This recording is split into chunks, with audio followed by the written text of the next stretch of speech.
বিশ্ব নবীর পথ চিরশান্তির পথ, অশান্ত বিশ্বে তুমি রহমত।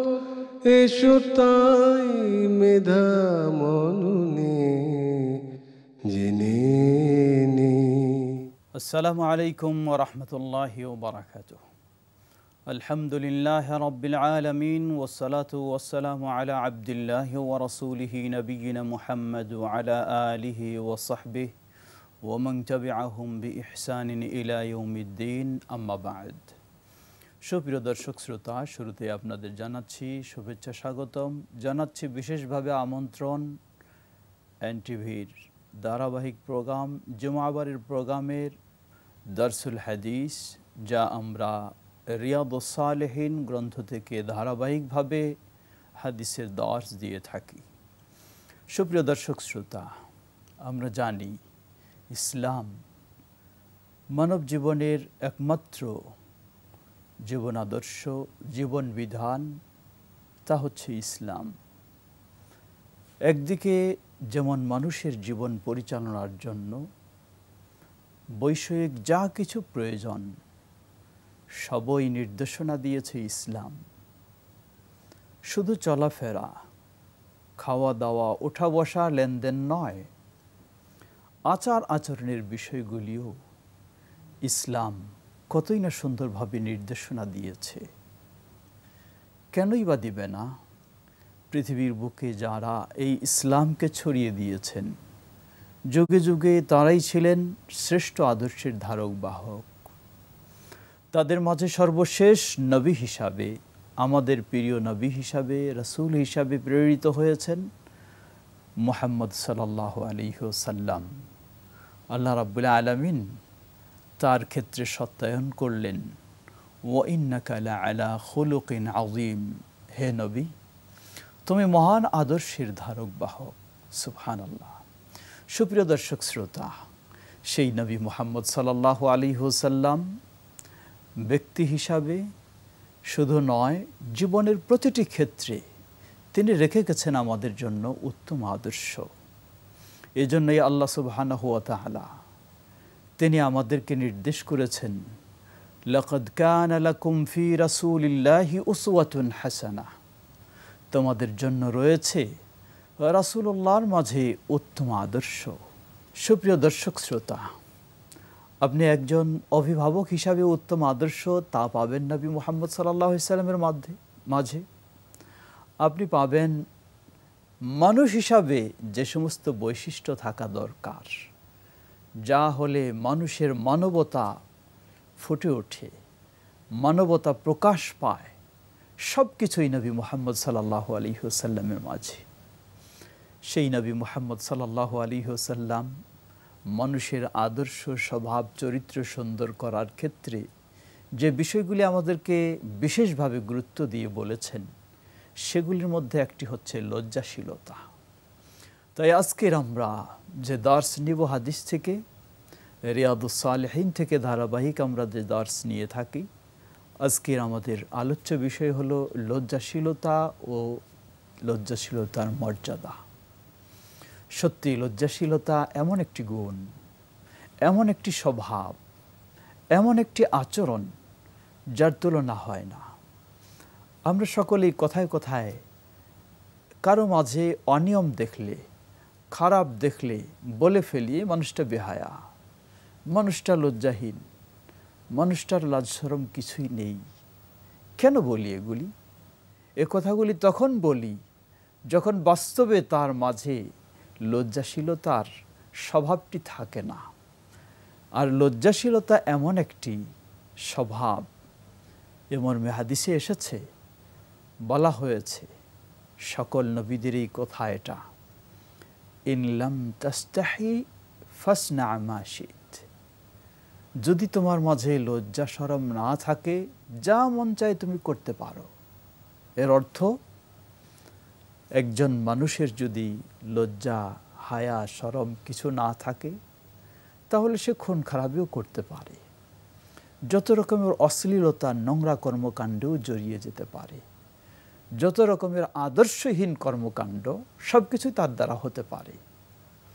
সুপ্রিয় দর্শক শ্রোতা, রিয়াদুস সালেহিন থেকে এ পর্বের বেশ কয়েকটি হাদিস আমরা সংক্ষিপ্তভাবে স্মরণ করে দেব। উল্লেখযোগ্য একটি হাদিস যা প্রসিদ্ধ সাহাবী আবু হুরায়রা রাদিয়াল্লাহু তাআলা আনহু তিনি বর্ণনা করছেন। হাদিসটি সহিহুল বুখারী এবং সহিহ মুসলিমে এসেছে। রাসূল সাল্লাল্লাহু আলাইহি ওয়াসাল্লাম তিনি বলেন, আল ঈমানু বিদউ ওয়া সাবউনা আও বিদউ ওয়া সিত্তুনা শু'বা ফাআফদালুহা কাউলু লা ইলাহা ইল্লাল্লাহ ওয়া আদনাহা ইমাতাতুল আযা আনিত তারিক ওয়াল হায়াউ শু'বাতুম মিনাল ঈমান মুত্তাফাকুন আলাইহি। রাসূল সাল্লাল্লাহু আলাইহি ওয়াসাল্লাম বললেন, জেনে রাখো ঈমান এর 70 বা 60 ও ততোধিক শাখা প্রশাখা রয়েছে। 60 বা 70 এর অধিক শাখা প্রশাখা রয়েছে। ওয়া আফদালুহা কাউলু লা ইলাহা ইল্লাল্লাহ, সর্ব উৎকৃষ্ট শাখা হলো লা ইলাহা ইল্লাল্লাহ বলা। সুপ্রিয় দর্শক শ্রোতা, লা ইলাহা ইল্লাল্লাহ বলা দ্বারা আমরা অনেক সময় মনে করি শুধু মুখ দিয়ে উচ্চারণ করলেই হয়তো এটি ঈমানের সবচেয়ে গুরুত্বপূর্ণ বিষয় পালন হয়ে যাবে। তা কখনোই নয়। লা ইলাহা ইল্লাল্লাহ যেমনইভাবে মৌখিকভাবে উচ্চারণ করতে হয়, তেমনইভাবে আন্তরিকভাবে বিশ্বাস করতে হয়, তেমনইভাবে এর শিক্ষাগুলিকে মেনে নিতে হয়, এর দাবিগুলি পালন করতে হয়। তাহলেই এটি হবে ঈমানের সর্বোচ্চ শাখা, নচেত হবে না। লা ইলাহা ইল্লাল্লাহ যার সহজ অর্থ হলো আল্লাহ সুবহানাহু ওয়া তাআলা ব্যতীত সত্যিকার কোনো মাবুদ নেই। আমার জীবনের, মানব জাতির জীবনের সকল ইবাদত পাওয়ার একমাত্র মালিক হলেন আল্লাহ সুবহানাহু ওয়া তাআলা। যখন আপনি এটি অন্তর দিয়ে বিশ্বাস করবেন, মৌখিকভাবে স্বীকৃতি দেবেন এবং এটিকে মনে প্রাণে মেনে নেবেন, তখন আপনার মতো ব্যক্তির ইবাদত আল্লাহ সুবহানাহু ওয়া তাআলা ছাড়া অন্য কারোর জন্য কখনো সম্পাদিত হতে পারে না। সুপ্রিয় দর্শক শ্রোতা, এটি আমাদের আলোচ্য বিষয় নয়। এটি হচ্ছে ঈমানের সর্বপ্রথম এবং সর্ব উৎকৃষ্ট শাখা। ওয়া আদনাহা ইমাতাতুল আযা আনিত তারিক। সুবহানাল্লাহ, দেখুন ইসলাম কি জিনিস। আল্লাহ রাসূল সাল্লাল্লাহু আলাইহি ওয়াসাল্লাম বললেন যে ঈমানের সর্বনিম্ন শাখাটি হলো রাস্তা থেকে কষ্টদায়ক বস্তু সরিয়ে ফেলা। সুবহানাল্লাহ, ইসলাম কতই না মানুষের পরোপকারী ধর্ম। মানুষের কষ্ট হোক, ইসলাম কখন এটি মেনে নিতে পারে না। একজন মুসলিমের স্বভাব হতে পারে না অপর মুসলিম কষ্ট পাবে। শুধু মুসলিম নয়, রাস্তা থেকে কষ্টদায়ক বস্তু সরিয়ে ফেলা হলো ঈমানের একটি শাখা। রাস্তায় কারা চলাচল করবে? শুধু মুসলিম না, মুসলিম অমুসলিম সবাই চলাচল করবে। এর অর্থ ঈমানের বিষয় হলো মুসলিমকেও কোনো মুসলিম কষ্ট দিতে পারবে না এবং অহেতুক অনর্থকভাবে, অন্যায়ভাবে কোনো মানুষকেও কষ্ট দেবে এমনটি ইসলামের কাজ নয়, ঈমানের কাজ নয়। ওয়াল হায়াউ শু'বাতুম মিনাল ঈমান, আর এই ঈমানের যে 70 বা ততোধিক শাখা প্রশাখা, তার মধ্যে একটি গুরুত্বপূর্ণ শাখা হলো আল হায়া, লজ্জাশীলতা। লজ্জাশীলতা, যিনি যত ভালো মানুষ তিনি তত লজ্জাশীল মানুষ, যিনি যত উত্তম আদর্শের মানুষ তিনি তত লজ্জাশীলতার ক্ষেত্রে গুরুত্ব দিয়ে থাকেন। সুপ্রিয় দর্শক শ্রোতা, লজ্জাশীলতা কি জিনিস? কথার ক্ষেত্রেও লজ্জাশীলতা হতে পারে, বস্ত্র বেশভূষণের ক্ষেত্রেও লজ্জাশীলতা হতে পারে, ঠিক তেমনইভাবে আচার আচরণের ক্ষেত্রেও হতে পারে।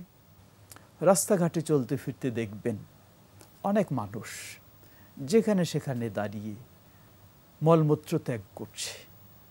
কতই না বিবেকবান মানুষের কাছে জিনিসটি নোংরা মনে হয়, বিশ্রী মনে হয়, কে এই কাজটি করতে পারে? যদি কারো মাঝে লজ্জা থাকে, সে তো ওই লজ্জাশীল ব্যক্তি এমন কাজ করতে পারে না। লজ্জার অভাবেই এ কাজটি হয়ে থাকে, যা সবাই আমরা সেটিকে নোংরা হিসেবে মনে করি, খারাপ মনে করি। কিন্তু এরপরেও কেন মানুষ করে? এরপরেও করে যখন তার মাঝে ঈমানের এই শাখাটি দুর্বল হয়ে যায় অথবা হারিয়ে যায়, লজ্জা তার মাঝে থাকে না, তখনই সে নির্লজ্জের মতো এই কাজগুলি করে থাকে। সুপ্রিয় দর্শক শ্রোতা, এই জন্যই আল্লাহ রাসূল সাল্লাল্লাহু আলাইহি ওয়াসাল্লাম তিনি আরেক হাদিসে বলেন, যেটি সহিহ মুসলিমের হাদিস, আল হায়াউ খায়রুন কুল্লুহু, লজ্জাশীলতার বিষয়, লজ্জার বিষয়টা খায়রুন কুল্লুহু, লজ্জার কোনো সাইডেই অকল্যাণ নেই, সবটাই কল্যাণকর বিষয়, সবটাই কল্যাণকর বিষয়। এই জন্য আরেক হাদিসে এসেছে, প্রসিদ্ধ সাহাবী আব্দুল্লাহ ইবনে ওমর রাদিয়াল্লাহু তাআলা আনহুমা তিনি বর্ণনা করছেন যে রাসূল সাল্লাল্লাহু আলাইহি ওয়াসাল্লাম একদা এক সাহাবীর পাশ দিয়ে যাচ্ছিলেন, আনসার সাহাবীর পাশ দিয়ে। সেই আনসার সাহাবী তিনি তার ভাইকে উপদেশ দিচ্ছেন, সতর্ক করছেন, সে যেন তার লজ্জা শরমটাকে একটু কমায়। আমরা অনেক সময় বলি, আমাদের ছেলে মেয়েরাও যদি কিছু বিষয়ে লজ্জা প্রকাশ করে থাকে, বলি তোমার এত লজ্জা কেন, এত লজ্জা করার কি দরকার? এই ধরনের আমরাও অনেক সময় কথা বলে থাকি। ঠিক সেই আনসার সাহাবী তার ভাইকে এ ধরনের উপদেশ দিচ্ছিলেন। আল্লাহ রাসূল সাল্লাল্লাহু আলাইহি ওয়াসাল্লাম পাশ দিয়ে গেলে আল্লাহ রাসূল সাল্লাল্লাহু আলাইহি ওয়াসাল্লাম শুনেই তাকে বললেন, দাহু ফাইন্নাল হায়া মিনাল ঈমান, থামো, তুমি তাকে নির্লজ্জ হওয়ার উপদেশ দিও না, লজ্জা কমানোর উপদেশ দিও না, বন্ধ করো তোমার উপদেশ। জেনে রাখো, এই লজ্জাশীলতা হলো ঈমানের বিষয়। সুপ্রিয় দর্শক শ্রোতা, বাস্তবে লক্ষ্য করুন, আজকে সমাজে অনেক সময় আমরা দেখি অনেকেই আমানতের ক্ষেত্রে নির্দ্বিধায় খেয়ানত করে থাকে। কেন? আবার অনেকেই দেখা যায় সামান্যতম খেয়ানত থেকে সে সবসময় সতর্ক সচেতন থাকতে চায়। কেন সতর্ক থাকতে চায়? তার কাছে লজ্জার বিষয় মনে হয় যে কিভাবে মানুষেরা মনে করবে যে এই লোকটা তার কাছে অমুক ব্যক্তি আমানত রেখে আমানত সে খেয়ানত করে ফেলেছে। এটাও একটা লজ্জার বিষয়। এই লজ্জাটাও তাকে ভালো গুণ শিক্ষা দেয়। লজ্জার অভাবে নির্লজ্জ হওয়ার কারণে সে খেয়ানতকারী হয়েছে, আর লজ্জা থাকার কারণে সে আমানতদার হয়েছে। অপরপক্ষে ইসলাম বলে দিচ্ছে, যার মাঝে আমানতদারি রয়েছে তার মাঝে ঈমান রয়েছে, যার মাঝে আমানতদারি নেই তার মাঝে ঈমান নেই। সুপ্রিয় দর্শক শ্রোতা, ঠিক বিষয়গুলি পরিচ্ছন্নতার ক্ষেত্রে বলুন, সেই পরোপকারের ক্ষেত্রে বলুন, এবং আমানতদারির ক্ষেত্রে বলুন, বেশভূষণের ক্ষেত্রে বলুন, সব দিকগুলি লজ্জার সাথে এমনভাবে লজ্জাশীলতার সাথে সম্পৃক্ত হয়ে রয়েছে, সব ভালো সাইডগুলি যেন আপনাকে লজ্জাশীলতার মধ্য দিয়ে পরিপূর্ণতা দেবে। অপরপক্ষে নির্লজ্জ হওয়ার মাধ্যমে সব ভালোগুলি আপনার থেকে সরে যাবে, বের হয়ে যাবে, দূর হয়ে যাবে, ফলে আপনি নির্লজ্জ হয়ে যাবেন। একজন নির্লজ্জ মানুষ বাচালের মতো, পাগলের মতো কথা বলতেও কিছু মনে করে না। আবার একজন লজ্জাশীল মানুষ, সে কথা বলার সময়ও ভাবে আমাকে যেন মানুষ বাচালের মতো মনে না করে, আমাকে যেন মানুষ নির্লজ্জ মনে না করে, পাগল মনে না করে। সুপ্রিয় দর্শক শ্রোতা, আসুন আল্লাহ রাসূল সাল্লাল্লাহু আলাইহি ওয়াসাল্লাম এই জন্য আরেক হাদিসে তিনি বলেন, ইমরান ইবনে হুসাইন রাদিয়াল্লাহু তাআলা আনহুমা বর্ণনা করছেন, হাদিসটি সহিহ বুখারী মুসলিমের। আল্লাহ রাসূল সাল্লাল্লাহু আলাইহি ওয়াসাল্লাম বলেন, আল হায়াউ লা ইয়াতি ইল্লা বিখাইরিন, আল হায়া লা ইয়াতি ইল্লা বিখাইর, লজ্জাশীলতা কল্যাণ ছাড়া কোনো কিছু নিয়ে আসে না। অর্থাৎ লজ্জাশীল হলে সে অকল্যাণে লিপ্ত হয় না, অকল্যাণে পড়ে যায় না, অকল্যাণে নিপতিত হয় না। লজ্জার মাধ্যমে এই লজ্জা হতে পারে শুধু মানুষের ক্ষেত্রে লজ্জা নয়, লজ্জা হবে প্রথম আল্লাহ সুবহানাহু ওয়া তাআলার বিষয়ে, আল্লাহ রাব্বুল আলামিনের বিষয়। যদি সত্যিকারই কোনো মানুষের মাঝে আল্লাহর বিষয়ে ভালো ঈমান থাকে, তাহলে অবশ্যই আল্লাহর ক্ষেত্রে তার ভালো লজ্জা থাকবে। সামাজিকভাবে যত রকমের অন্যায়, অপকর্ম, খারাপ কর্মকাণ্ড, সেগুলিতে জড়িয়ে গেলে যেমন নির্লজ্জের বিষয় হয়, একজন ঈমানদার সে আল্লাহ রাব্বুল আলামিনের ক্ষেত্রেও সে সেই ধরনের লজ্জার বিষয়টি মনে করবে যে আমি বেনামাজি হব, এটি আল্লাহ রাব্বুল আলামিনের কাছে আমার জন্য লজ্জার বিষয়। আমি মিথ্যাবাদী হব, আল্লাহর কাছে আমার জন্য লজ্জার বিষয়। আমি অশ্লীল হব, আল্লাহর কাছে এটি আমার জন্য লজ্জার বিষয়। আমি খেয়ানতকারী হব, আল্লাহর কাছে এটি আমার জন্য লজ্জার বিষয়। আমি আমার পরিবারের সদস্যদেরকে ক্ষতিগ্রস্ত করব, এটি আল্লাহর কাছে আমার জন্য লজ্জার বিষয়। সুবহানাল্লাহ, এটি হলো ঈমানের শিক্ষা। সুতরাং লজ্জাশীলতা এমন একটি বৈশিষ্ট্য, এমন একটি গুণ যা সকল নবী রাসূলদের মাঝে পরিপূর্ণ ছিল। আমাদের প্রিয় নবী মুহাম্মদ সাল্লাল্লাহু আলাইহি ওয়াসাল্লাম, তার ক্ষেত্রে হাদিসে এসেছে, যেটি সহিহ বুখারী মুসলিমের হাদিস, সাহাবী আবু সাঈদ আল খুদরি রাদিয়াল্লাহু তাআলা আনহু তিনি বর্ণনা করছেন, কানা রাসূলুল্লাহ সাল্লাল্লাহু আলাইহি ওয়াসাল্লাম আশাদ্দ হায়াআম মিনাল আযরা ফি খিদরিহা ফাইদা রাআ শাইআন ইয়াকরাহুহু আরাফনাহু ফি ওয়াজহিহি। আল্লাহ রাসূল সাল্লাল্লাহু আলাইহি ওয়াসাল্লাম একজন কুমারী মেয়ে, সে নতুন দাম্পত্য জীবনে গেলে যেই ধরনের তার লজ্জা হয়, সেই তার চেয়েও বহু গুণে নবী মুহাম্মদ সাল্লাল্লাহু আলাইহি ওয়াসাল্লাম লজ্জাশীল ব্যক্তি ছিলেন। এটি জাস্ট একটি দৃষ্টান্তের ক্ষেত্রে বলা হয়েছে। নবী সাল্লাল্লাহু আলাইহি ওয়াসাল্লামের ক্ষেত্রে বলেন, ফাইদা রাআ শাইআন ইয়াকরাহুহু আরাফনাহু ফি ওয়াজহিহি। আল্লাহ রাসূল সাল্লাল্লাহু আলাইহি ওয়াসাল্লাম কি ধরনের লজ্জাশীল ছিলেন? কোনো বিষয় যদি তিনি অপছন্দ করতেন, আমরা এটিকে বুঝতে পারতাম রাসূল সাল্লাল্লাহু আলাইহি ওয়াসাল্লামের চেহারায় সেটি যেন ফুটে উঠত। কোনো অপছন্দনীয় জিনিস দেখলে, শুনলে আল্লাহ রাসূল সাল্লাল্লাহু আলাইহি ওয়াসাল্লামের চেহারার রং অন্যরকম হয়ে যেত, রক্তিম বর্ণ হয়ে যেত। ফুটে উঠত যে তিনি এটাকে খুব খারাপ ভাবছেন, ফুটে উঠত তিনি এটা অপছন্দ করছেন, ফুটে উঠত যে তিনি এতে লজ্জা পাচ্ছেন।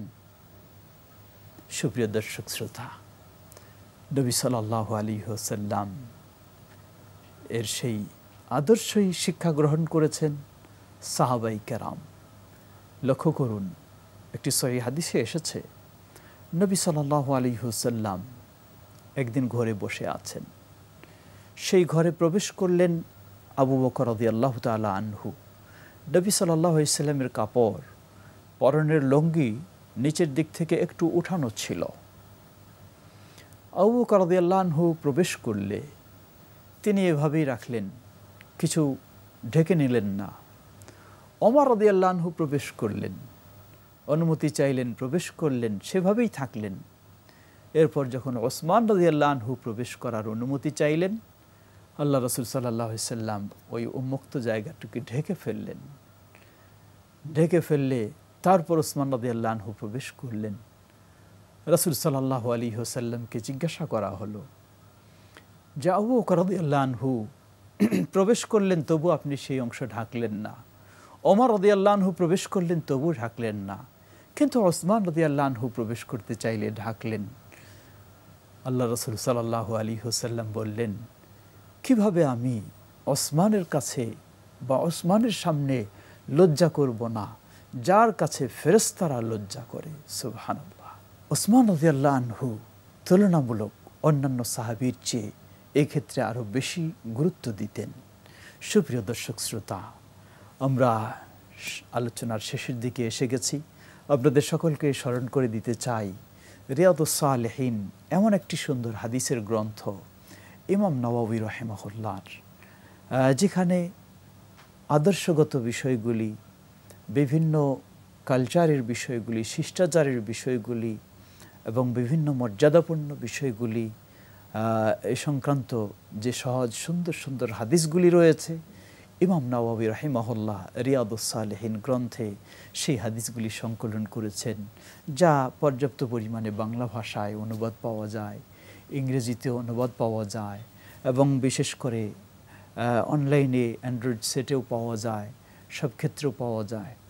সুতরাং আমরা সবাইকে পরামর্শ দেব এই রিয়াদুস সালেহীন কাছে রাখার জন্য। তার হাদিসগুলি আপনারা একটু জেনে নেওয়ার চেষ্টা করবেন। এর মধ্য দিয়ে হতে পারে যেমনইভাবে আজকে আপনারা আমাদের এনটিভির পর্দায় এই জুমাবারের প্রোগ্রামে আপনি হাদিসের আলোচনা শুনছেন, হতে পারে এটি তো সব সময় শোনার সুযোগ পাবেন না। এই রিয়াদুস সালেহীন গ্রন্থ আপনার বাসায় রেখে দিলে আপনি বাসার একজন অভিভাবক হিসাবে সকলের মাঝে প্রতিদিন হোক বা দুদিন পর হোক একটি করে যদি হাদিস তাদেরকে শোনান, হতে পারে এর মধ্য দিয়ে বাড়ির ভেতরের পরিবেশ কতই না সুন্দর হবে, বরকতময় হবে, সকলেই উত্তম আদর্শে গড়ে উঠবে, সকলেই এই সুন্দর স্বভাব অর্জন করতে পারবে। সুপ্রিয় দর্শক শ্রোতা, আসুন আমরা আজকের এই দার্স থেকে শিক্ষা গ্রহণ করে ঈমানের যে একটি গুরুত্বপূর্ণ শাখা, অতি গুরুত্বপূর্ণ শাখা, সেটি হচ্ছে লজ্জাশীলতা, আমরা যেন সেটিকে যথাযথ অর্জন করতে পারি। আল্লাহ আমাদেরকে এই লজ্জাশীলতা অর্জনের মধ্য দিয়ে আমাদের ঈমানকে যেন সুন্দর করে নিতে পারি। আল্লাহ আমাদের সবাইকে সে তৌফিক দান করুন। সুপ্রিয় দর্শক শ্রোতা, মনে রাখবেন, মানুষ তার ঈমানটাকে যত সুন্দর করার চেষ্টা করবে, তার সব সাইডগুলি দুনিয়াতে এবং আখিরাতে ততই সুন্দর হবে। এই বিশ্বব্যাপী ভয়াবহ কঠিন পরিস্থিতিগুলি যখন আমরা অতিক্রম করি, তখন সকলের ভিতরে কিন্তু একটি অটোমেটিক ভয় এসে যায়, কিন্তু কঠিন পরিস্থিতি দূর হয়ে গেলে আবার সেই ভয় দূর হয়ে যায়। কিন্তু যখন লজ্জাশীলতা নিজেদের মধ্যে হবে, আসবে, তখন সর্বপরিস্থিতিতেই যেন বিষয়গুলি আমরা মনে রাখতে পারবো। আল্লাহ আমাদের সবাইকে সে তৌফিক দান করুন, তার দিনকে ভালোভাবে বুঝে, ঈমান ভালোভাবে বুঝে, ইসলাম ভালোভাবে বুঝে যেন মেনে চলতে পারি। আল্লাহ আমাদের সবাইকে সে তৌফিক দান করুন। ওয়া আখিরু দাওয়ানা আনিল হামদুলিল্লাহি রাব্বিল আলামিন ওয়া সাল্লাল্লাহু তাআলা আলা নবিয়িনা মুহাম্মদ ওয়া আলা আলিহি ওয়া সাহবিহি আজমাইন। আসসালামু আলাইকুম ওয়া রাহমাতুল্লাহি ওয়া বারাকাতুহু। বিশ্ব নবীর পথ চির শান্তির পথ, অশান্ত বিশ্বে তুমি রহমত।